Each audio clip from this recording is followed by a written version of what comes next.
진중권의 정치다방. 예, 2부 시작하겠습니다.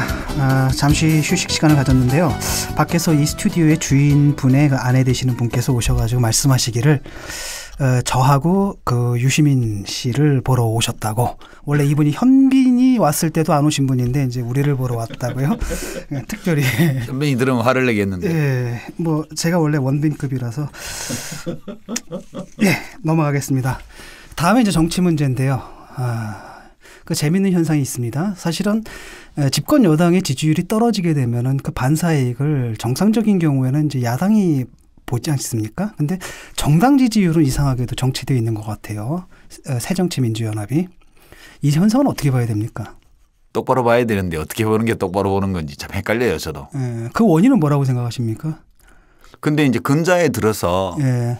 그 선거일이 임박해 오면서 야당 지지율이 좀씩 올라가는 그런 흐름은 조금은 있는 것 같아요. 또는 새누리당과 새정치민주연합의 지지율 격차가 좁혀지고 정의당 여론조사 지지율도 좀씩 올라가는, 그 전체적으로 볼 때 야권 전체의 몫은 좀 커지는 흐름, 이런 것들은 조금은 감지가 돼요. 그러나 제1야당의 지지율이 확 오르지 않는 거, 이거는 뭐 확실히 있는 현상인 것 같죠. 예, 지금 아마도 광역단체장 중심으로 이제 후보에 대한 지지율은 확실히 야당 후보 지지율이 올라가는 건 사실인데, 정당 지지율은 추락의 폭은 좀 차이가 있지만 양쪽 다 좀 추락하는 그런 경향은 있습니다. 예, 뭐 조사마다 좀 차이는 나는데 아마도 한쪽에 대해서는 실망을 했고 다른 한쪽에 대해서는 이제 기대를 얹기에는 부족하다 이렇게 판단되면서 유보하는 어떤 어느 쪽도 지지하지 않고 유보하는 그런 정이 다소 좀 늘지는 않았을까 이렇게 보여요. 예, 지지정당 없음이 많이 늘어나는 걸로 지금 돼 있죠. 예, 무당파가 늘어나는데 사실은 얼마 전까지만 해도 그 무당파 부분을 그 장악하고 있었던 게 안철수 씨인데, 이분이 요즘 그 보이는 행보가 좀 신통치가 않습니다. 보니까 벌써 지지율이 추락을 해가지고 대선 주자 그 지지도에서 이제 문재인 씨, 그 다음 뭐 박원순 씨, 그 다음이 이제 안철수인가 그렇게 떨어졌더라고요. 예. 실망스러웠죠, 사실 그동안 행보가. 원래 지지율을 유지하는 게 되게 어려운가 봐요. 뭐 저기 그 정치인들 지지도라는 게 올라갔다 내려가기도 하고 다시 올라가기도 하니까요. 예. 근데 뭐 다시 올라갈 것 같은 조짐이 안 보여가지고 제가 드리는 말씀입니다. 그 안철수 의원은 결과적으로 놓고 보면 뭐 새누리당과 민주당과 구별되는 이제 제3의 새로운 정당, 새로운 정치를 바라는 마음들이 안철수 현상을 이렇게 만들어냈었는데 그 열망을 현실 정치 속에서 구현해내지 못하고 결국 민주당하고 합쳐서 새정치민주연합 이렇게 만들면서 기존의 정치인들과의 차별성이 많이 약해진 거 아닌가? 이제 그러다 보니까 어떤 새로움 때문에 왔던 지지율인데 새로움이 희석돼 가니까 지지율도 같이 떨어져 나가는 그런 일반적인 현상이 아닌가, 저는 그렇게 봐요. 그 사이에 이제 뭐 뭔가 개혁적인 행보를 했어야 되는데 그동안 그 내놨던 것들이 좀 황당하다는 느낌이 들거든요. 뭐 정당 공천을 폐지하겠다라든지 이게 과연 개혁인지 잘 모르겠고 또 다른 한편으로는 자기 사람 심었잖아요 또. 좀 심기도 좀 심어야지. 예, 그렇긴 한데 원래 그 새 정치를 하려면 이제 그런 건 안 하겠다라는. 그거는 민주당 쪽에서 원래 민주당 쪽에서 잘못한 거예요. 사실상 안철수 의원 개인이 민주당하고 결합한 것처럼 돼버렸잖아요. 결국은. 그 통합의 시너지를 살리려면 자기들이 양보를 좀 하고, 예, 뭐 팔다리는 못 자르더라도 손가락 한두 개 정도는 자르면서 그쪽을 이제 했어야 되는데 그 민주당의 내부 구조가 그런 것을 하기가 이제 대주주가 없는 당이기 때문에 대단히 어려워서 결국은 뭐 거의 안철수 세력이라고 일컬어질 수 있는 광역단체장 후보가 전략공천을 한 광주시장 후보 하나, 윤장현 씨 하나밖에 없는 양상으로 갔잖아요. 예. 그러다 보니까 새정치민주연합 지지율도 그닥 그렇게 시너지 효과를 못 보고 안철수 의원의 개인 지지도는 떨어져 가고 그렇게 된 거 아닌가 싶어요. 근데 뭐 달리 또 보면 원래 이제 그 창업을 하려고 했던 분이었죠. 예. 취업을 하려고 했던 게 아니고 창업을 하려고 했었는데 이제 그 창업을 포기하게 된 게 아마도 그 세력화가 실제 해보니까 여의치 않고 또 지방선거 앞두고 후보 중심으로 이렇게 세력화가 좀 이루어져야 되는데 그게 좀 잘 안 되니까 좀 현실적 판단으로 독자 창당하기보다는 이제 합해지는 그런 이제 방향을 택했던 것이고 뭐 그 결과로서 준비된 후보가 적다 보니까 좀 반영도 좀 적게 된 게 아닌가. 물론 이제 뭐 거꾸로 뭐 상대가 어느 정도 좀 이렇게 양보를 했느냐 하는 문제도 분명히 있긴 하겠습니다만은 준비조차도 사실은 좀 많이 잘 되지는 않았기 때문에 결과가 그렇게 된 게 아닌가 생각되고. 그러나 저는 한 가지 말씀드리고 싶은 건 뭔가면은 그럼에도 불구하고 이른바 안철수 현상이라는 그 현상 그 앞에 이름하고 현상하고 이제 좀 연결이 잘 안 되고는 있습니다만은 새로운 정치를 갈구하는 현상은 여전히 뭐 어찌 보면 임자를 못 만난 채 잠복했죠. 예. 그렇게 이제 배회하고 있는 이제 그런 상황은 계속되고 있다 이렇게 보여집니다. 예, 지방선거가 이제 시작됐는데 역시 가장 관심을 끄는 데가 서울 아니겠습니까? 안 그런 것 같은데. 어디가 더 관심을 끕니까? 서울은 지금 차이가 많이 나서. 지금 오히려 관심 끄는 데는 부산이나 대구나 이런 데. 예. 경기도. 예.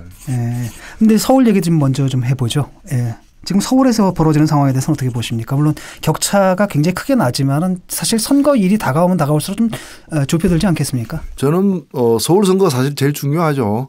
객관적으로는 제일 중요한데 이미 뭐 판세는 뭐 결과가 다 나온 거나 다름없다고 보여지고 사실 저는 새누리당이 어쨌든 그래도 집권 여당인데 상당히 좀 무책임했다 이렇게 보여집니다. 어떤 의미에서요? 일단 새누리당이 경선을 거쳤는데 그 후보가 보면은 그 정말 새누리당이 책임 있게 내세울 만한 후보를 내세웠는가 하는 점에서 저는 굉장히 그 뭐 내세워도 제가 지지할 건 아니었겠지만 예. 뭐 그나마 좀 양식이 있는 후보와 양식이 없는 후보와 그다음에 이제 먹는 양식만 있는 후보가 경선을 벌여가지고 맨 마지막에 있는 사람이 당선돼 가지고 나온 게 아니냐. 그러니까 그 분의 어떤 여러 가지 경력이나 뭐 비전이나 또는 여러 가지 그 주장이 정말 새누리당의 정신을 대변하고 있는 건지 도 참 의심스럽고. 대변하고 있던데요. 맨날 색깔 논평 하는 거 보니까. 예. 그러니까 서울시장 선거를 상당히 퇴행적으로 끌고 가고 있는 그런 점에서 가장 좀 어떻게 보면 좀 중심이 돼야 될 선거가 이미 뭐 결과가 다 나온 것처럼 돼버렸다 이렇게 보여집니다. 그 정몽준 후보가 의외로 그 선거 캠페인을 참 못한다 그런 느낌이 저는 많이 드는데 관훈클럽 토론회가 며칠 전에 있었죠. 제가 그 토론을 관심 있게 봤는데요. 되게 어떤 질문 어떤 이슈가 나와도 정몽준 씨의 주장은 한결같더군요. 옛날 어디 개그 프로 사장님 나빠요 이런 개그 프로 있었잖아요.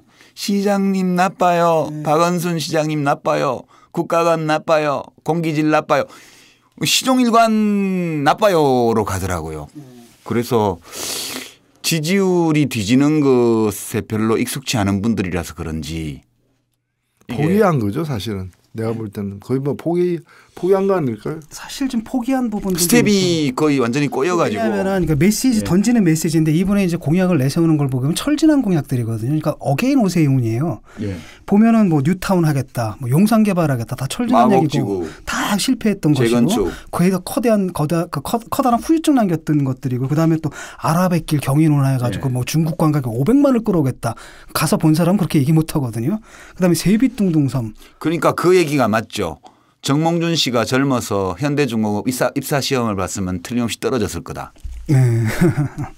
자기 아버지 덕에 대주주 된 거지. 그 입사 시험 봤으면 신입사원 되기도 어려웠어요. 예. 그리고 또 다른 한편으로는 이제 선거의 그 형식이라고 할 수 있나요? 이 부분에서도 굉장히 참 못하는 것 같아요. 계속 네거티브만 하잖아요, 지금. 그런데 네거티브 하는 것도 이번에 정말 제가 기가 막혔는데 박원순 그 시장 부인. 그거 원래 일베에서 하던 얘기거든요.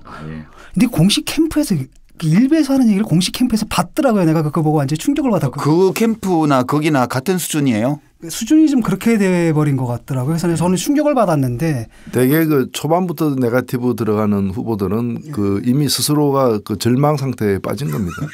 포기한 거예요. 제가 볼 때도 좀 그런 것 같아요. 왜냐하면 이제 사실은 선거라는 게 보면은 사실 고정 지지층 45고 나머지 그 10%가 어느 쪽에 붙느냐를 가지고 싸우는 건데 이분이 지금 너무 쉽게 포기한 게 아닌가. 근데 동작구에 다시 보궐선거 나와야 될 것 같아요. 그거 불가능하죠. 근데 가능한가요 법적으로? 가능해요. 본인이 사퇴하고 본인이 예전에 그런 전례도 있습니다. 그거는 뭐 가능하죠. 예, 가능해요. 가능하고 예. 뭐 안 해요. 정상인은 불가능하지만 예, 가능하죠. 양식이 많은 사람은 가능해요. 또 다른 한편으로는 그 박원순 시장의 그 선거 운동에 대해서는 어떻게 평가하십니까? 지금 혼자 다니고 계시거든요, 거의. 그 미디어 선거 운동이죠, 뭐. 유세가 지금 세월호 참사로 인해서 대규모 유세가 불가능한 상황이기 때문에 지금 결국은 일일이 다니면서 배낭 메고 다니면서 시민들을 몇 명 만나겠어요? 그러나 결국 그 모든 활동들이 SNS나 또는 신문 방송을 통해서 미디어를 통해서 나가기 때문에 그 메시지 중심의 선거를 하는 거죠. 그러니까 동선 자체가 지지를 하기 위한 동선이라기보다는 후보가 어떤 동선으로 움직이느냐를 통해서 그 후보가 서울시정 운영과 관련되어 있는 메시지를 계속 내보낸 거기 때문에 이번 선거는 거의 99.9% 여론선거 내지 메시지 선거. 또 하나는 이제 그 셀카 같은 거 찍어주잖아요. 카메라를 찍어주면 이 사람들이 분명히 그걸 갖다 트위터에 올리거든요. 근데 사실은 그게 이제 사실상의 선거운동 원이 되는 거죠. 그런 측면도 있고 또 다른 한편으로 시민들한테 의견 들어서 정책에 반영하는 일종의 그 주고받기나 인터랙션 이런 것들이 좀 있는 것 같아서 정보사회형인데 반해서 한번 그런 단점이 있는 것 같아요. 왜냐하면은 뭘 했느냐라고 했을 때 딱 눈에 보이는 예컨대 뭐 세빛둥둥섬 오세훈은 그런 거 만들었잖아요. 나중에 이제 파탄이 나긴 했지만 그러니까 정명준 후보는 계속 아직까지 하드웨어인 것 같아요. 뭐 돔구장 짓겠다 이런 건데 박원순 후보 같은 경우는 소프트웨어 중심이거든요. 특정한 지역의 정책을 어떻게 하느냐. 근데 이게 사실 내세울 때는 좀 딸리는 부분도 있거든요. 예, 멋이 폼이 안 나죠. 예, 근데 저는 뭐 그 모든 걸 다 잘할 수는 없는 것이고 또 후보마다 자기 그 특장들이 있기 때문에 이제 박원순 후보의 그 선거운동 방식이 일종의 좀 탈권위, 탈정치 이런 측면이 있습니다. 본인 스스로도 뭐 정치인이라기보다는 시민운동가 출신이기도 하고요. 그리고 직접 뭐 제가 만났을 때 뭐 그 박원순 후보도 이게 뚜렷하게 내세울 게 이제 없다는 지적도 있다고 하는데 저는 그런 걸 억지로 만든다고 해서 될 일이 아니거든요. 오히려 뭔가를 갖다가 진한 인상을 남기겠다라고 해서 억지로 공약 정책을 만들다 보면 오히려 그런 것들이 사고를 일으킬 수 있기 때문에 원래 해오던 방식대로 그냥 가는 것이 가장 나을 것이다 이렇게 생각돼요. 그런데 개발 공약도 좀 있고 그렇더라고요 보니까. 예, 뭐 특정 지역에서는 그 서울시장 선거는 이제 득표차가 얼마나 날까 그거는 불확실하지만 일단 큰 흐름에서는 반전이 일어날 가능성은 별로 없는 선거로 지금 가고 있는 거 아닌가 이런 느낌이고요. 인천도 이제 여야 모두가 지금 송영길 후보 우세로 전망하고 있어서 거기도 큰 이변이 생기지는 않지 않을까 지금 그렇게 보죠. 경기도 같은 경우는 어떻죠? 지금 뭐 김진표 후보하고 남경필 후보하고 격차가 계속 좁혀지고 있지 않습니까? 여론조사들이 들쭉날쭉한데요. 들쭉날쭉하더라고요. 저는 이제 김진표 후보가 역전할 거라고 전망을 하는 편입니다. 제가 이제 또 해봐서 아는 건데 4년 전에 이제 대표 선수로 나가서 제가 졌지 않습니까? 근데 그때 질 때 보면 양상이 농촌 지역에서 7대3 이상으로 졌거든요. 그러니까 연천, 포천 이런 데서 2만 표, 3만 표, 여주 이런 데서 3만 표 이렇게 막 지니까 너무 많이 지니까 이제 대도시에서 좀 이겨도 그거를 만회를 못했어요. 근데 김진표 후보는 이제 연세도 많은 편이고 공직 경력이 많은 분이고 이제 성향은 이제 야당에서는 좀 보수적인 중도 성향의 정치인이고 그리고 공직 경력이 경제부총리, 교육부총리 이런 걸 갖고 있는 분이세요. 그래서 제가 보기에는 농촌 지역에서 4년 전 제가 나갔을 때보다 훨씬 덜 질 거다 이기지는 못해도. 그 도시 지역에서는 제가 민주당 소속이 아니었기 때문에 받은 핸디캡이 있었는데 그게 적기 때문에 도시 지역에서 제가 이긴 만큼만 이기면 그러면 선거는 그 김진표 후보가 이길 가능성이 조금 더 있지 않을까 51대 49 정도로 그렇게 보죠. 그 재밌는 데가요. 충북인데 충북은 이시종 새정연 후보하고 그 새누리당 윤진식 후보가 붙었죠. 윤진식 후보는 이제 MB맨으로 장관을 했던 사람이고. 근데 거기 윤진식 씨가 더 셀 거라고 봤거든요. 초기에. 네. 근데 지금 상당한 격차로 그 이시종 후보가 앞서고 있는데 현 지사가 이유를 들어봤더니 재밌어요. 거기 충청북도 시골 지역은 윤진식 후보가 다 이긴대요. 근데 이제 청주가 도청 소재지인데 거기 중심으로 해서 도시 지역은 이시종 후보가 이긴대요. 그래서 그걸 합치면 비슷비슷하답니다. 남은 지역이 충주예요. 두 후보 다 충주가 고향인데 이제 충주 사람들이 시민들이 두 사람 모두를 자랑스러워했대요.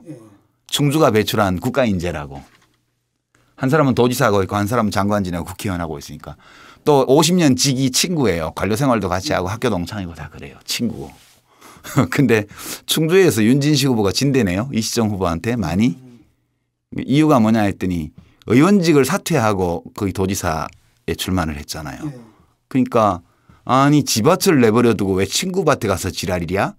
아, 그 우정의 문제군요. 그게 또 이제. 아니 이제 충주 사람들로서는 둘 다를 갖고 있는 게 좋죠. 하나는 국회의원 하나는 도지사 갖고 있으면 충주로서는 제일 좋은데. 오면은 하나만 갖게 되니까. 예, 백수로 있다가 도전해서는 모르는데 멀쩡히 국회의원을 하고 있다가 국회의원직 집어 던지고 도지사에 도전을 한 거예요.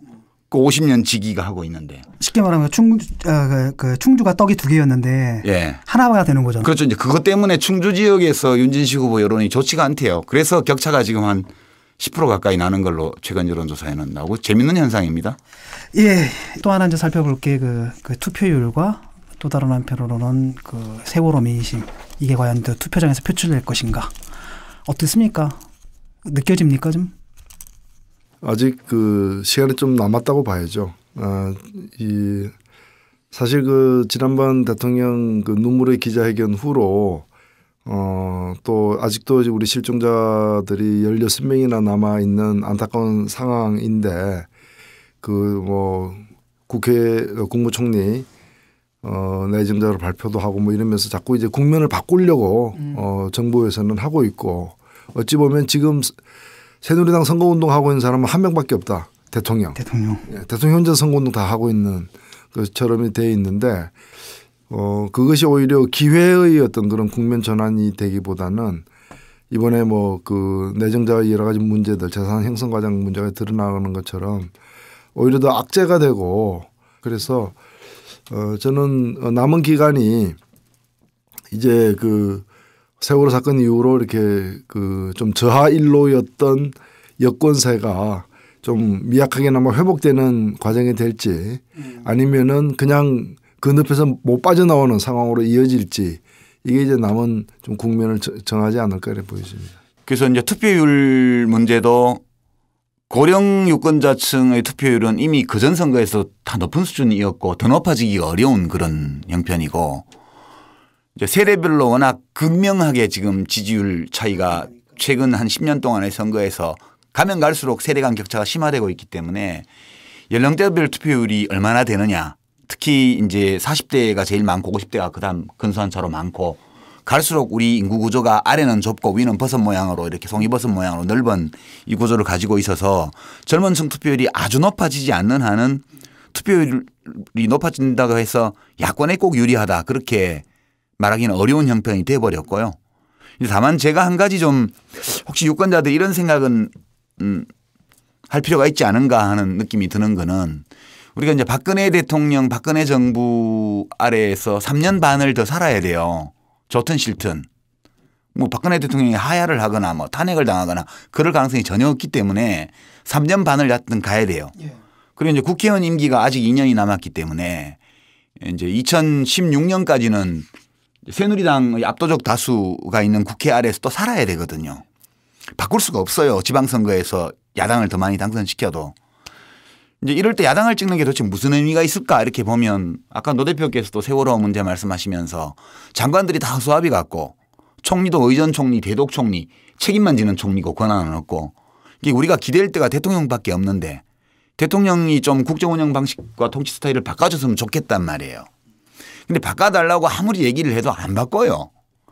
그래도 그나마 사과 담화문이라도 내고 눈물도 좀 흘리고 라고 한 거는 여론 지지율이 뚝뚝 떨어지니까 그나마 바뀌는 신용이라도 했단 말이에요. 그러니까 진짜 안 바뀌어도 좋으니까 바뀌기 싫어도 바뀐 것처럼 신용이라도 해주면 좀 나을 거라는 거예요, 우리가. 그러려면 이번 지방선거에서 여당이 또 뭐 이겼다 이렇게 주장할 수 있는 정도의 결과를 얻는다면 그러면 남은 3년 반의 이 박근혜 대통령 정부 또 남은 2년의 새누리당 국회 이게 하나도 안 변하고 지금까지처럼 그냥 갈 거 아니냐. 이 판단은 좀 유권자들이 해 주시는 게 필요한 시점 같아요. 그래서 뭐 야당도 여러 개가 있고 다 만족스럽지는 않아 보이시겠지만 그래도 이 판국에서도 여당이 지방선거에서 이겼다고 주장할 수 있는 선거 결과를 만들어 준다면 앞으로 3년 반 동안 정말 또 어떤 끔찍한 일들이 우리를 기다리고 있을지 저는 걱정이 되어서 그 점은 유권자들께 말씀드리고 싶어요. 예. 예. 사실 뭐 6월 4일 날 우리 국민들이 하고 싶은 선거는 대통령 선거죠. 6월 4일 날 대통령 선거하면 정권 바뀝니다. 그날로 정권 바뀝니다. 이거는 뭐 가장 확실한 그 상황인데 근데 이제 그날 뭐 지방선거를 하게 되니까 저는 방금 말씀하신 대로 지방선거이긴 하지만은 대통령을 견제하는 우리 국민이 직접 대통령을 견제하는 가장 큰 계기가 될 것이라고 보고 뭐 여당의 참패는 제가 볼 때는 좀 예상할 수 있다고 보여집니다.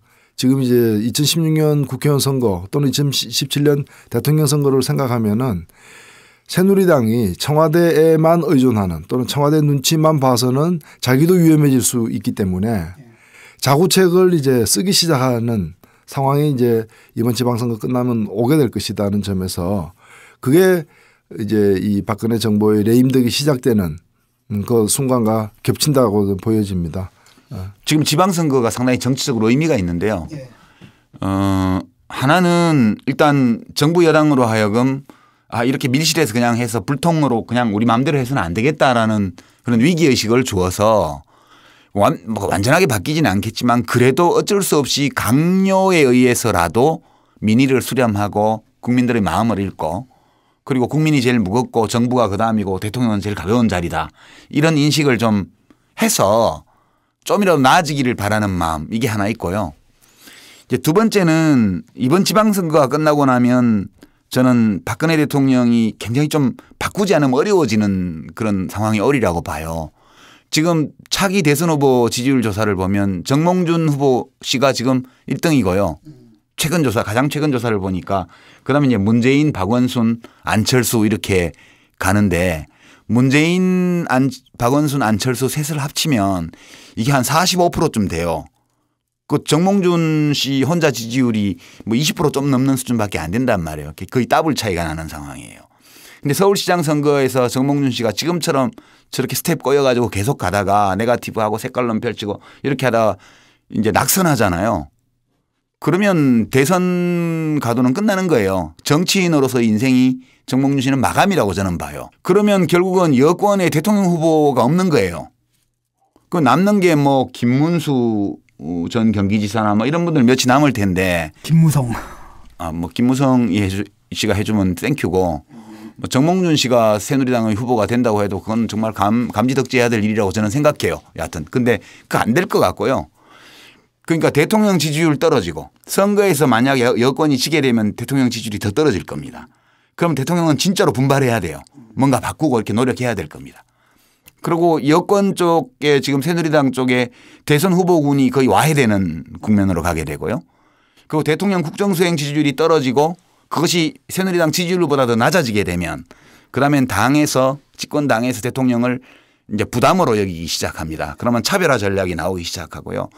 이제 이런 복잡한 과정들이 지금 예측되기 때문에 무언가 국정 운영의 변화를 원한다면 지금 상태가 최악이기 때문에 그 변화를 가할 수 있는 유일한 변수는 지방선거에서 야권의 선전 완성은 아니더라도 야권의 선전 이거 말고는 지금 상황에 변화를 줄 수 있는 아무런 지렛대가 없습니다. 그 점에 대해서는 유권자들이 좀 여러 가지를 생각하셔서 좀 대처를 하시는 게 필요하다 저는 그런 호소를 드리고 싶네요. 예, 이번 그 지방선거의 의미에 대해서 좀 알아봤고요. 안녕하십니까, 조국입니다. 먼저 정치다방의 개업을 축하드립니다. 앞으로 의미도 있고 재미도 있는 수다 많이 많이 부탁드립니다. 다들 아시겠습니다만은 5월 30일, 31일 사전투표일입니다. 신분증만 있으면 전국 어디에서나 투표할 수 있습니다. 과거 고대 철학자 플라톤은 이렇게 말했습니다. 정치에 참여하지 않는 벌 중에 하나는 자신보다 저급한 사람들의 지배를 받는 것이다 라고 말했습니다. 시대와 공간을 넘어서 의미 있는 말이라고 생각합니다. 여러분들 정치에 참여하셔야 됩니다. 투표하셔야 됩니다. 저는 정의당 당원이 아닙니다. 그러나 저는 정의당을 사랑합니다. 지금 사회가 어떻습니까? 정글 자본주의가 판을 치고 있습니다. 복지와 민생은 땅에 떨어졌습니다. 최근 들어서는 생명과 안전이 위험합니다. 정의당, 우리 사회에 반드시 필요한 정당입니다. 여러분 투표하실 때 정의당 많이 성원하시고 후원해 주십시오. 감사합니다.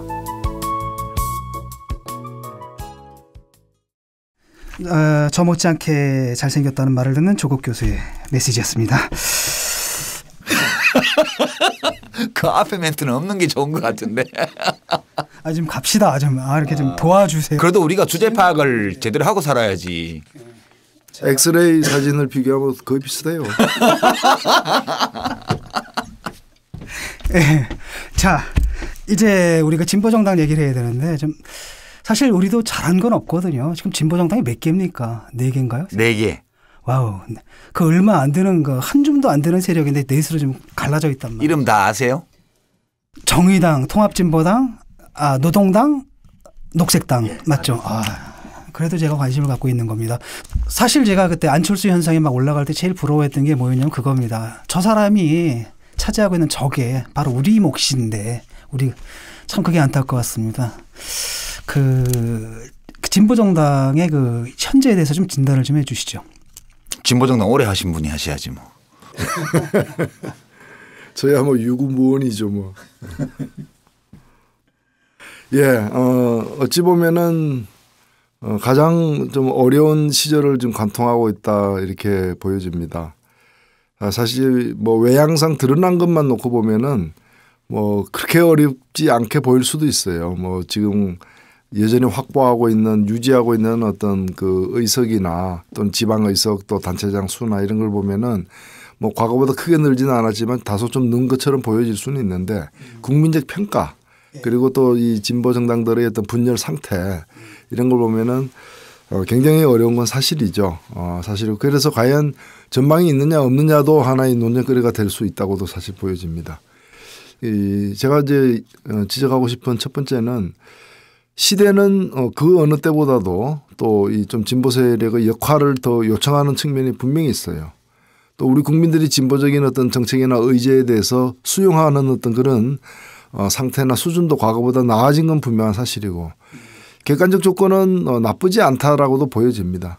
다만 이 주체적인 어떤 상황 또 그 주체들이 이제까지 국민들에게 해온 어떤 일에 대한 어떤 기억들 뭐 또 상호 관계 이런 것들이 보면은 굉장히 문제를 짧은 시일에 다 풀기 어렵게 지금 놓여 있는 게 아닌가.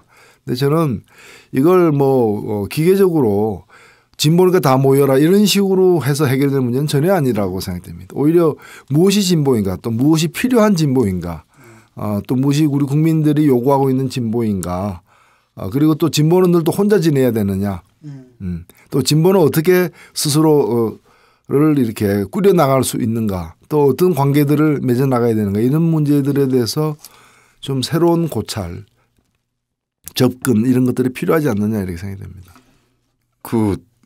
제 경험으로는요. 보수가 이제 되게 욕먹는 거 싫어해요. 비판하면 막 입 틀어막고 사람 잡아가두고 과거에 오랜 세월 그렇게 했잖아요. 근데 진보도 비판을 싫어하더라고. 그러니까 보수도 인간이고 진보도 인간이에요. 그러니까 보수 진보가 정치적 지향은 다른 것 같지만 공통의 생물학적 요소나 인간적 요소는 있는 것 같아요. 그래서 이제 보수든 진보든 이제 듣기 싫은 비판은 다 싫어하는구나 그런 느낌 저는 이제 많이 받았고요. 보수를 비판하고 싸운 거는 오래됐고 진보하고도 제가 꽤 예전에 싸우고 또 같이 해보고 이렇게 했는데 저랑 많이 싸우셨죠. 예. 근데 진짜 그 비판 듣기 싫어하더라고요. 근데 그게 저는 제일 근본적인 문제라고 봐요. 그러니까 비판 듣고 좋아할 사람은 없죠. 그러나 이제 진보 세력이 과거의 권위주의 시절 독재 시절에 뭐 진보적 의제를 가지고 싸운 게 아니고 군사 독재 타도 민주화 이런 이제 의제를 가지고 그 싸움을 선도적으로 했잖아요. 이제 그때는 사람들이 박수를 쳐줬어요. 대중들이. 근데 우리 주장이 꼭 옳아서 박수를 쳐준 게 아니라 아주 못된 독재 정권하고 싸우는 과정에서 정부가 하는 얘기하고 다른 얘기하니까 박수 일단 쳐준 측면이 굉장히 크거든요. 결국 민주화 이후의 진보운동이라는 것은 단순히 정부를 비판하고 권력을 비판하고 다른 목소리를 내는 것으로는 이제 대중의 지지를 받기 어렵다. 많은 사람들이 생각할 때 저것이 옳은 이야기다. 실현 가능하다. 네. 이런 느낌. 그리고 저 사람들 믿을 만하다. 저 사람이 좋아. 저 사람들 좋아. 이런 판단을 받아야만 이제 대중적인 정당을 할 수 있다고 보는데 역시 그 토인비 말이 맞는 것 같아요. 이제 무상한 자아의 우상화라 그래서 도전의 성격이 과제의 성격이 다름에도 불구하고 과거 한때 성공했던 전략으로 임하려는 그런 사실 그게 보수 사람들의 태도. 그게 이제 관성이라고 말할 수도 있고 그런 건데 그런 게 있지 않나? 이 말 들으시면서 또 화내는 분들이 있을지 모르겠는데 그냥 좀 듣기 싫은 소리 하는 거니까요. 그냥 저렇게 생각하는 사람도 있구나. 이렇게 한번 받아들여서 같이 좀 생각해 봤으면 좋겠어요. 그 가끔 저는 좀 무섭다는 생각을 해요. 진보가. 제가 그럴진데 얼마나 많은 사람들이 무섭다고 느낄까. 그런 생각도 좀 들죠. 사실 근데 뭐 진보적 의제가 또 많이 받아들여지기도 했지 않습니까? 지금 뭐 그 새정년 즉 옛날에 그 민주당 정권이죠. 그리고 또 뭐 새누리당 정권에서도 어떤 특정한 부분에서 뭐 그 진보적인 의제라든지 아니면 우리가 냈던 정책 같은 것들이 이렇게 카피해가지고 많이 받아들여졌죠. 많이 받아들여가지고 되는. 사실 어떻게 보면 정권을 잡는 것보다도 그런 것도 있지 않습니까? 우리가 상상력, 정치적 상상력 그걸 하나의 정치 활동의 목표로 삼는 거죠. 우리가 스스로 집권해가지고 실현을 못한다 하더라도 우리가 낸 아이디어들을 보수 정당이 받아간다면은 그래서 실현한다면 그것도 사실. 근데 너무 고달프잖아요. 제주는 맨날 우리가 부리고 네. 돈은 누가 벌고 이런 식 구조인데. 저는 그 뭐 너무 조급하게 볼 필요는 없다고 봐요. 뭐 진보 정당이 출현해가지고 10년 만에 정권 잡고 이런 나라들은 없으니까요. 20년, 30년인데 문제는 그 속도보다는 그 추세에 있는 것이죠. 추세에 있는 것인데 지금 추세가 민심을 더 천천히라도 얻어가는 추세에 있는 게 아니라 잃어가는 그 과정을 밟아왔다는 게 가장 뼈아픈 대목이고요. 그리고 국민들이 진보 정당이나 진보 세력이 요구하는 것은 새누리당이나 또는 민주당 뭐 현재 새정년이 요구하는 건 좀 다르다고 봅니다. 똑같은 걸 갖다가 누구에게나 다 요구하고 받아들이면 지지하는 게 아니라 국민들이 볼 때도 이쪽은 좀 저런 칼라니까 저런 역할을 우리 사회에서 해줬으면 좋겠다 이렇게 요구하는 것들이 있는데 그 요구조차도 제대로 실현해내지 못했던 것에 문제가 있다고 보는 거예요. 그러니까 우리 국민들의 의식이 뭐 어떤 특정한 편향으로 돼 있기 때문에 진보가 뿌리를 못 내는 게 아니라 진보가 커나갈 수 있는 토양이 되었음에도 불구하고 본인들의 문제가 이제 컸다는 거죠. 그거 여기에 보면은 제가 볼 때는 원래 진보의 전통이라는 게 제가 이해하는 바로는 가장 실사구시를 잘하는 집단이어야 하는데 실제로 보면은 뭐 조금 전에도 지적됐지만 굉장히 완고하고 또 자기 생각에 갇혀 있고 또 틀린 게 판명된 데도 바꾸려 하지 않고 오히려 가장 자신들이 비난하는 그런 집단과 같은 행태를 갖다가 답습하면서도 부끄러워하지 않고 그래서 그리고 또 행동에서의 기준도 여러 잣대가 있어요. 어떤 데는 이건 옳으니까 간다는 거고 이거는 또 요구하니까 또 따라간다는 거고 그렇게 되면서 좀 신뢰를 갖다가 얻는데 아직도 성공하지 못하고 있는 게 아닌가. 그게 현재의 일단 상황이라고 보여집니다. 사실 뭐 진보의 이념이 NL, 뭐 PDA 이런 거 사실 다 낡은 관념인데 또 많은 사람들이 이미 그 관념을 벗었다고 생각하지만 그 관성들은 좀 남아있는 것 같습니다. 근데 제가 가끔 가다가 이제 진보 정당 하는 분들 만나면 느끼는 어떤 이질감이라고 할까? 나랑 생각이 좀 다르다라는 부분들 또 그들도 그렇게 느껴요. 그다음에 진중권은 부르주아다 이렇게 얘기를 하는데 그건 뭐냐면 이런 거예요. 그러니까 굉장히 세계관적이라는 거죠. 사람들이 사고방식이. 근데 저는 그렇게 생각하지 않거든요. 정치라는 것은 우리가 특정한 문제가 있으면은 그걸 해결하기 위해서 굉장히 실용적인 어떤 거다. 그렇기 때문에 내가 이 문제를 풀기 위해서는 의견이 다른, 가치관이 다른 사람하고 언제든지 손잡고 이렇게 하는 그런 걸로 생각을 하거든요. 그러니까 저는 그렇게 이해관계 갈등을 해결하는 게 정치라고 보는 거고, 어떤 분들은 어떤 이념을 실현하는 게 또 정치라고 보는 부분이 있는 것 같아요. 근데 그런 부분에 굉장히 뭐랄까 그 갈등을 느끼거든요. 그 갈등은 원래 있는 거죠. 정당 운동을 하다 보면 원래 우리가 가고자 하는 방향이 있고 현실에 여러 조건이 있기 때문에 당장 못 가서 현실과 타협하고 현실을 고려하고 현실 속에 안착하기 위해서 또 조금 누그러뜨려야 되는 부분이 있고, 그것은 이상과 현실 사이의 갈등은 필연적으로 있을 수밖에 없는 것 같아요. 진보정당이라면 당연히 그 갈등을 안고 가야죠. 제 개인적으로 이제 정의당 소속이다가 이제 작년 초에 이제 직업 정치를 은퇴를 하면서 당적을 어떻게 해야 되나 그 고민을 했었어요, 제가. 근데 평당원은 그냥 유지를 해야 되겠다. 왜냐? 제가 정치를 할 때, 직업 정치를 할 때 맨날 시민들에게 정당에 참여해 주십시오. 시민들이 자발적으로 참여해야 정당이 되고, 정당이 잘 건강하게 발전해야 대의민주주의가 됩니다. 이렇게 늘 주장을 해왔기 때문에 내가 직업 정치를 그만뒀지만 그래도 정의당의 평당원으로서 당비 내고 최소한 뭐 투표하고 뭐 가끔씩 당에서 뭐 캠페인 같은 거 할 때 같이 해달라 그러면 1인 시위도 한번 하고 이런 정도는 내가 시민으로서 해야지. 그런 마음으로 이제 정의당 평당원으로 여전히 남아 있는데요. 예, 팟캐스트도 2회 정도 해주시고. 근데 이런 것 같아요. 그 갈등이 있어요. 진짜 우리가 옳다고 생각하는 게 있어요. 그러나 대중들의 생각이 또 있죠. 우리하고는 좀 다른. 그리고 현실의 정치 제도가 또 있습니다. 그러니까 옛날 중국 속담에 순임금도 분리하면 독장사를 한다. 그런 게 있고 공자님도 말 키우던 일을 할 때가 있었어요. 그러니까 우리가 처해 있는 우리들의 이상이 아무리 높고 깨끗하고 훌륭하고 좋다고 하더라도 또 실제 그것이 국민 대중의 삶을 개선하는 데 도움이 될 수 있는 내용이라 하더라도 우리들이 처해 있는 정치제도의 환경과 국민들이 지금 당장 시급하게 생각하는 어떤 것들, 이것과 우리의 지향 사이에 차이가 있을 때 저는 이 진보 정당들이 대중의 곁으로 더 가까이 가야 된다고 생각해요. 우리 자신을 낮추고 우리 자신을 변화시키고 우리들의 중심과 지향을 잃지 않되 사람들과의 사이에 장벽을 만들지 말고 가깝게 다가가서 호흡하고 그렇게 하면서 우리 이야기를 하고, 이런 자세가 좀 부족한 거 아니냐. 제가 진짜 이건 듣기 싫은 말일 텐데요. 가끔 그런 느낌이 들 때가 있어요. 진보 재향군인회 이런 느낌이요. 이렇게.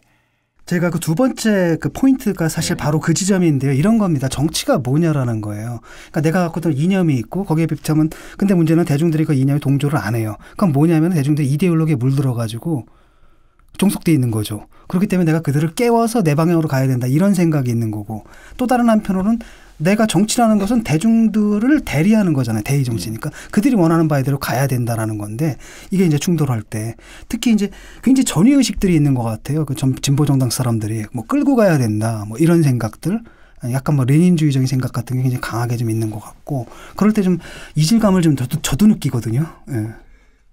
뭐 보수 세력들은 보면은 대개 어느 나라든 이제 눈앞에 어떤 이해관계를 중심으로 이렇게 결집하는 그런 경향들이 있기 때문에 오히려 대단히 유연합니다. 서로의 어떤 이익에 도움이 안 되면 과감하게 이렇게 벗어 던지고 이렇게 되면서 굉장히 유연하게 보이는데, 이 진보 세력들은 보면은 어떤 가치관이나 세계관 이런 걸 중시하다 보니까 장래의 먼 지향까지도 이렇게 같아야 된다라는 그런 강박관념들이 사실 있어요.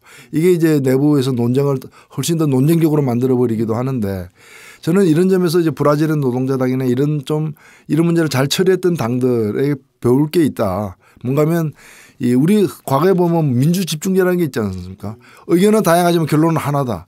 사실 이게 굉장히 무서운 논법이거든요. 오히려 다원적 민주주의, 긴 방향이 크게 같으면은 당장에 여러 가지가 달라도 함께 이렇게 공존할 수 있는 다양한 진보적인 어떤 견해들이 공존할 수 있는 그런 다원적 민주주의를 갖다가 운영의 원리로 삼아야 되는데, 조금의 차이도 참지 못하고 이렇게 갈라치기 하는데 오히려 더 익숙해져 있고, 그래서 함께 가는 리더십을 발휘하는 그런 경험과 능력이 굉장히 부족하다는 게 확인된 게 아니냐. 이게 하나 지적할 수 있는 문제고 또 하나는 뭔가 하면은 사실 당장의 어떤 해결 방안이 같으면 같이 가야 되는데도 불구하고 그럼 내일은 모레는 그리고 50년 100년 후에는 어떻게 할 거냐까지 다 같아야만 뭐 같이 할 수 있다고 믿는 좀 근본주의적인 그런 이제 사고방식은 신앙에서는 몰라도 현실 정치에서는 전혀 맞지 않는데도 그걸 불구하고 최대주의라고 그러더라고 학자들은. 예. 맥시멀리즘이라고 그러던데요. 그래서 어찌 보면은 뭐 최소주의 내지 최적주의로 가야 되는데 이제 그런 방향으로 가는 근본주의적인 접근이 문제이고 그리고 마지막으로 보면은 저는 현실적으로 보면은 북한 문제와 노동 문제를 푸는데 실패했다. 어찌 보면 국민으로부터 기대를 가졌던 국민들이 멀어지게 된 것도 북한 문제를 푸는 모습과 노동 문제를 푸는 모습에서 오히려 국민들이 볼 때는 저게 진보냐. 왜 진보가 얘기해야 될 때 얘기 못하고 또 어찌 보면은 더 많은 걸 누리고 있는 사람을 갖다가 더 많이 대변하는 것처럼 그게 진실이든 오해든 간에 그런 이미지를 결과적으로 주게 된 건 사실이라는 거죠. 그러면서 결국 진보 정치도 본인들을 위한 정치지 우리를 위한 정치는 아니지 않느냐라는 그게 포인트예요. 예. 그 항변이에요. 지금 보면은. 예. 그러니까 우리가 아니 서민을 위하는데 서민이 더 많은데 왜 서민들이 표 안 찍느냐. 잘 몰라서 안 찍는 게 아니라 서민들이 볼 때는 서민들을 위한 정치라기보다는 정치하는 그 사람들 자기들을 위한 자기 조직을 위한 정치로 보여지는 경우들이 많았다라는 거죠. 이런 걸 우리는 이제 인정해야 되는 거 아니냐. 그래 인정해야 또 바뀔 수 있는 거죠. 자기들의 가치관, 자기들의 이념, 자기들의 세계관에 실현으로서 정치를 보는 거고 그러니까 이쪽에서 볼 때는 쟤들은 뭐냐. 그렇죠. 그 어찌 보면은 작은 조직 하나 제대로 꾸려내지 못하면서 국가를 운영하려고 하느냐는 식으로 보일 수밖에 없죠. 이나 잘해 막 그러는 거예요. 그렇습니다. 그거는 저는 그런 비판 앞에서는 변명할 게 없다고 봐요. 예, 사실 정의당이나 노동당이나 녹색당이나 사실 보면 밖에서 보면 크게 차이가 없는 비슷해 보이거든요. 다 비슷비슷한데 이 사람들 사이에서도 이게 소통이 안 된단 말이죠. 근데 그런 사람들이 어떻게 민주당 상대하고 새누리당 상대해가지고 새누리당 지지하는 유권자들과 민주당 새정년 지지하는 유권자들 이런 사람들을 설득할 수 있느냐 이제 이런 문제인 것 같습니다. 또 하나가 뭐냐면 그 진보의 재생산이라는 게 지금 끊겼거든요. 사실 노동운동도 예전 같지 않고 그다음에 학생운동은 끊긴 지 이미 오래됐고 그러다 보니까 제가 떠오르는 그 상이 뭐냐면 일본에 가면 그 할아버지들 있잖아요. 백박항상 할아버지들이 인터내셔널 부르는 그 장면이 지금 떠오르거든요. 그게 이제 제한군인회예요. 제한군인회죠. 예, 진보 제한군인회요. 또 다른 한편으로는 그럼에도 불구하고 지금 대중들 사이에서 특히 인터넷 대중이라든지 SNS 대중들 사이에서는 또 진보 정당에 대한 관심들이 있는데 그걸 우리가 이제 받아내지 못하는 부분도 있거든요. 그러니까 사실은 옛날에도 그랬어요. 모임을 딱 하는데 가잖아요. 그럼 어떤 세대가 불리는 20대가 있고 여기 40대가 있는 거예요. 386. 예. 그럼 딱 만나면 할 얘기가 없어요. 이런 사태가 돼버렸거든요. 참. 근데 지금도 다르지 않을 거라고 생각을 합니다. 그래서 그 젊은 세대들 쉽게 말하면 옛날과 같은 방식으로 옛날에 우리가 세미나를 했거든요. 커리큘럼 줘가지고 세미나하고 이른바 이제 의식화 교육이라는 걸 시켜서 진보 세력을 충원을 했는데 이제 그런 방식이 아닌 다른 방식의 충원 방식도 고민을 좀 하지 않는가. 최근에 제가 생각한 게 뭐였냐면 제가 광고를 하나 했거든요. 그러니까 보혜소주. 그래서 그러니까 주립대학이에요. 그 술주자 주립대학. 그래가지고 김재동 씨가 총장이고 제가 이제 주문학과 주임 교수거든요. 무슨 학과요? 주문학부. 중문학부? 술주자 주문학부. 그래가지고 강연을 하는데 5분짜리 강연을 해요. 그래서 그러니까 미학이 어떻게 술에서 탄생했느냐. 그다음에 인 비노 베리타스 그래서 술 속에 진리가 있다. 별소리를 다 하네. 철학도 원래는 원래 심포지움이라는 게 향연이잖아요. 플라톤의. 그게 원래 학술 심포지움이라는 게 심 함께 포지움 포마시다거든요. 근데 그런 거라든지 해서 이렇게 강연을 딱 하니까 인기가 굉장히 좋거든요. 근데 우리도 그런 방식으로 하나의 대학을 만드는 거예요. 그러니까 우리 당만이 할 수도 있지만 또는 진보 개혁 그다음 심지어는 가능한 한 보수적인 사람들까지도 왜냐 합리적으로 소통할 수 있는 모습을 하면 우리가 같이 할 수 있잖아요. 그래서 일종의 정치 대학을 만들어서 간단하게 10분짜리 강연 정치학 이렇게 해가지고 하면은 지금 뭐냐면 인터넷이 완전히 그렇잖아요. 인터넷에서 그 질이 떨어진다고 해야 되나 지금 굉장히 문제가 많이 되고 있는데 지금 양질의 정보들을 접할 수 있는 기회들을 주는 것도 좋지 않을까. 예, 그런 고민도 해봐야죠. 네. 새로운 방식, 새로운 접근 이런 게 필요하죠. 예. 그럼에도 불구하고 지금 이 시대에 그 진보 정당이 필요한 이유에 대해서 좀 말씀해 주십시오. 왜 본인은 아직까지도 그 진보 정당 당원을 하십니까? 근데 이제 제가 겪어봤잖아요. 그러니까 지금 새정년의 전신인 정당을 겪어보고 지금 정의당에 당원을 하시는데 네, 지금은 이제 통합진보당 당원도 해봤고 공동대표도 해봤고 지금은 정의당 평당원이고 그 전에 민주화 이전에는 뭐 지금 진보 세력이라고 일컬어지는 분들 끄트머리에 제가 붙어서 가지고 행동대원 노릇도 해보고 이제 다 그렇게 인생을 살아왔단 말이에요. 이제 그런 관점에서 이제 이렇게 보면 이제 정의당을 왜 계속하냐 이렇게 묻는다면 이제 새누리당은 어떤 정당이냐 하면 자기 자신의 욕망에 충실한 사람들이 모여 있는 당이에요. 예, 그리고 자기 자신의 욕망을 충족하기 위해서 비슷한 욕망을 가진 다른 사람들을 조직하는데 굉장히 능한 거죠. 보수라는 건 그렇잖아요. 나하고 유전적으로 관계없는 사람의 복지를 위해서 내가 가진 것을 희생하지 않는다. 이게 보수예요. 진보는 뭐냐? 나하고 유전적으로 아무 관계없는 사람 타인의 복지에 대해서 관심을 가지고 그 사람들의 복지를 위해서 내가 가진 사적 자원을 기꺼이 일부라도 내놓으려고 하는 거. 이게 진보라고 저는 생각해요. 그러니까 진보는 어떤 계급하고 관계없다고 저는 생각해요. 뭐 노동조합이 하는 건 다 진보냐? 아닌 거죠. 노동조합도 자기 조합원들의 이익을 도모하는 거는 그냥 진보 아니에요. 그냥 조합주의. 자기 조합과는 이해관계가 없는 어떤 사람들의 복지와 행복을 위해서 자기가 가진 어떤 것을 희생하면서 노동조합이 뭘 할 때 그때 그게 진보인 거죠. 개인이 하든 집단이 하든 저는 그렇게 생각을 하는데 되게 이제 정의당이 그래도요. 그 새정년은 새누리당만큼은 아니지만 거기도 제도 야당이 이렇게 되면서 되게 그냥 거기 직업 정치하는 분들이 그 자기 생업으로 하는 정당 같아요.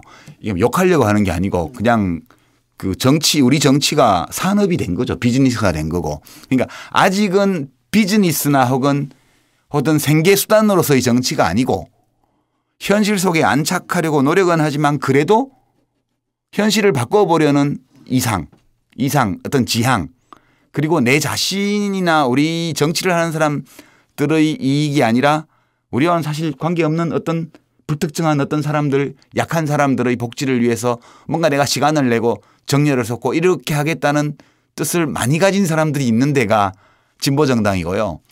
그 진보정당 사람들 중에서 그래도 대화가 상대적으로 제일 잘 되는 데가 정의당이에요. 그래서 제가 어느 정당인가의 당원이 될 의무가 나에게 시민으로서 의무가 있다면 어느 정당인가 당원이 돼야 되는데 그냥 원래 있었기 때문에 그냥 있는 게 아니고 그래도 대한민국의 선관위에 등록된 모든 정당 중에 그런 이상주의 운동으로의 성격도 가지고 있고 그 사람들이 대화도 되는 데가 정의당이다. 그렇게 생각해서 있는 거고요. 우리가 이번에 보니까 이번 지방선거에 저는 정계 은퇴했다고 유세장도 안 나가고 그러는데 그 후보를 조금 냈더라고요. 여기저기.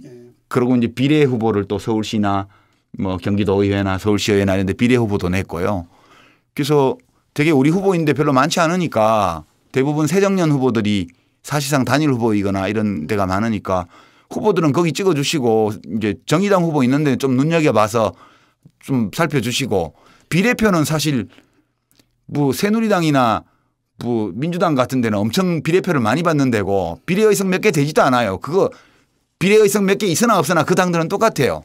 이제 이럴 때는 조금 어딘가 좀 마음에 안 드는 점이 있어도 정치의 변화를 바라는 분들은 정의당이 4번이죠. 그죠? 4번 원내 제4당이라 4번인데 비례표 정도는 부담 없이 사실 이 신생정당 작은 정당에 줘도 저는 괜찮을 거다 그렇게 보고 여기 말 통하는 사람들이 있는 진보당이니까 진보정당이니까 그런 얘기도 좀 하고 싶어요.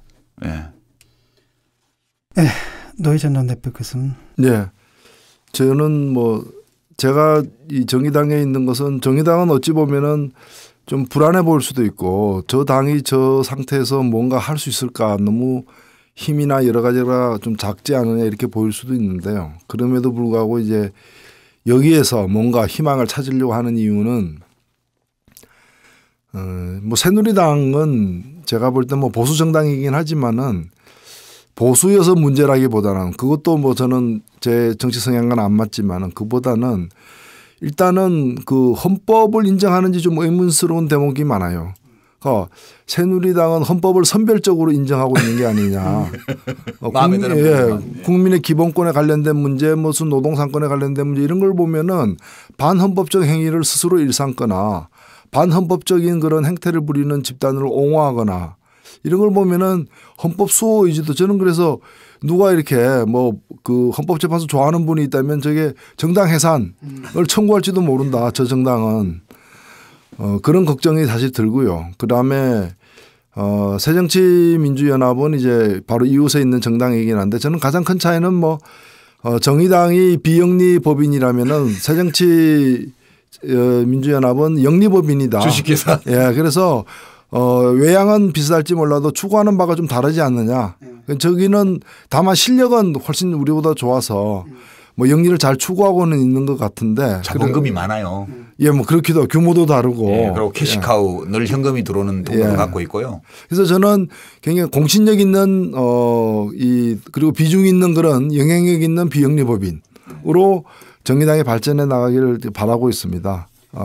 예, 뭐 저 같은 경우에는 저도 좀 이제 얘기를 해야 될 것 같은데, 저 같은 경우는 사실 뭐 이제는 뭐 부르주아 속물이 다 됐지만 그럼에도 불구하고 아주 위선적으로나마 심장 왼쪽에서 뛰고 있습니다. 사실 뭐 새누리당은 아닌 것 같고 저는 이게 완전히 아닌 것 같아요. 이렇게 일단 정서적으로도 안 맞는 부분이 있고 민주당도 좀 안 맞는 것 같고 또 여러 진보 정당들 중에서 제가 또 이렇게 뭐 그 약간 그쪽 계열은 되게 싫어하거든요.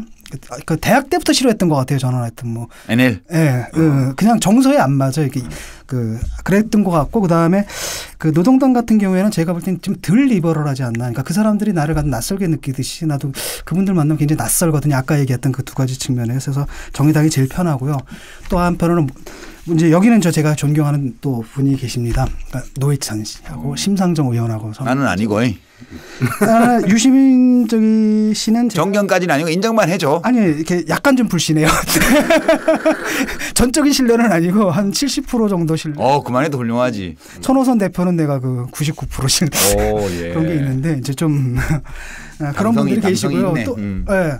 하나는 그건 것 같아요. 좀 전에 얘기가 통한다고 하셨지 않습니까? 여기 엄청 얘기가 잘 통하는 것 같아요. 정서도 잘 맞고 그래서 여기 있습니다. 그리고 또 수많은 분들이 지금 여기 듣고 계신 많은 분들이 진보라도 그런 게 있어요. 그러니까 진보에 대해서 굉장히 무겁게 느끼는데 또 멀게 느끼고 좀 약간 거리감을 두는데 그럼에도 불구하고 진중권이나 아니면 유시민이나 아니면 노회찬이나 심상정이나 이러면 진보면서도 우리랑 좀 말이 통할 것 같다 이런 얘기들 많이 하시거든요. 바로 이제 정의당이 바로 그런 정당이 아닌가 생각해서 여기 있습니다. 당 홍보를 너무 세게 한다. 홍보위원장이잖아요. 그리고 뭐 그래도 제가 당성이 좀 있어요. 그래서 당이 결심하면 우리는 한다. 그래서 하라 그러면 해야죠. 나는 안 그래. 당이 결심해도 틀렸으면 반항한다. 물론 틀렸으면 반항을 하는데 이제 안 틀렸으면. 예, 우리 2부, 3부 다 이제 지났고요. 오늘 많은 얘기 나눴습니다. 그 청취자 여러분들 어떻게 들으셨는지 모르겠는데 6월 4일 지방선거 꼭 참가해 주시고요.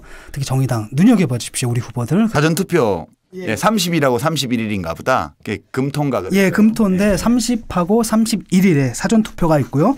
또 사전투표 못하신 분들은 거꾸로 됐다. 6월 4일 투표 못 하시는 분들은 사전투표라고 했는데 이게 먼저 와가지고 사전투표 못하신 분들은 6월 4일 본선거 날 우리 그 정의당 후보들 좀 눈여겨봐 주시고요. 또 우리 후보가 없을 경우에는 비례대표 4번이죠. 4번 꼭 찍어주시기 바랍니다. 6월 4일은 정당 투표는 4번 찍는 날. 사전 투표할 때도 정당 투표는 4번. 네. 6월 4일은 특히 4번. 그러면 1번은 6월 1일 날. 1번은 6월 1일 날 찍으시고요. 2번은 2월 2일 날 찍으시고요. 3번은 6월 3일 날 찍으시고 6월 4일 날은 제 비례대표 4번을 찍어주시기 바랍니다. 이렇게 정리하면 되겠네요. 그렇죠? 예, 깔끔하네. 예. 수학적으로도 아주 아름답습니다.